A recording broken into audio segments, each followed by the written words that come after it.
Says President Biden is expected to announce a $1.2 billion in additional military assistance to Ukraine next week. Here with us now is David Tafuri, former State Department official. David, good morning. Welcome back. Good morning. Thanks for having me back. Of course. So let's start with those North Korean soldiers. What does that tell you about the state of the conflict? 1,000 hurt or died in the last week. You know, both the United States and the Ukrainian government have been reporting that there have been massive casualties of North Korean soldiers. And apparently they're being used indiscriminately, basically being marched into the war zone. Many of them don't have a lot of training. They don't have a lot of protection. They're not in tanks. And so they're being massacred. And this is a story that the world needs to know. And North Korea needs to know how their troops are being treated by the Russian generals who are sending them in to be killed in Kursk. Kursk is that area inside Russia that Ukraine took, and Ukraine is continuing to defend. And that's where the North Korean soldiers are focused. David, I want to ask you about the latest intel reporting that Russia never asked North Korea to get involved and that North Korea volunteered to support Putin's offensive. How does that information put Putin when it comes to this conflict and, of course, the support on the world stage? Well, it doesn't surprise me. Remember, North Korea is an isolated country. It's a rogue nation. It doesn't have a lot of friends. It desperately needs alliances. Its most important alliances are with Russia and with China. So I'm not surprised that Kim Jong-un would offer up soldiers. He wants to ingratiate himself with Putin. The problem is the way Putin has used those soldiers, and Kim Jong-un should be concerned about that. But of course, he doesn't care a lot about the welfare of his people. But I would also note that it shows some desperation by Russia that they need to bring troops from thousands of miles away, many of them untrained. They're not battle tested, and that's shows that Russia desperately needs more troops. It doesn't have enough recruits inside Russia to fill the battlefield. We mentioned a moment ago that the Biden administration announced another $1.2 billion in military assistance to Ukraine. Donald Trump has expressed concern in the past. He said he wants this war over. What policy changes do you expect from the incoming administration?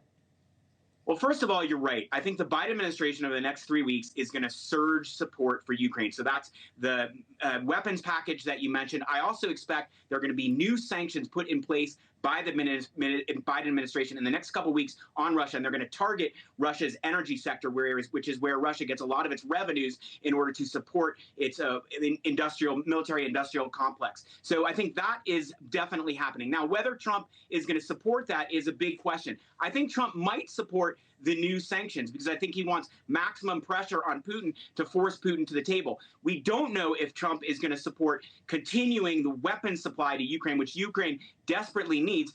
President Trump has spoken about not wanting to continue that aid, and also his vice president, Vance, has been the most anti-Ukraine weapons aid senator in the U.S. Senate. So that's why I question whether they will do it, but it also depends on how the negotiations over a peace plan, which Trump desperately wants, goes. And if he blames Putin for disrupting those negotiations, maybe he would continue the weapons support to Ukraine.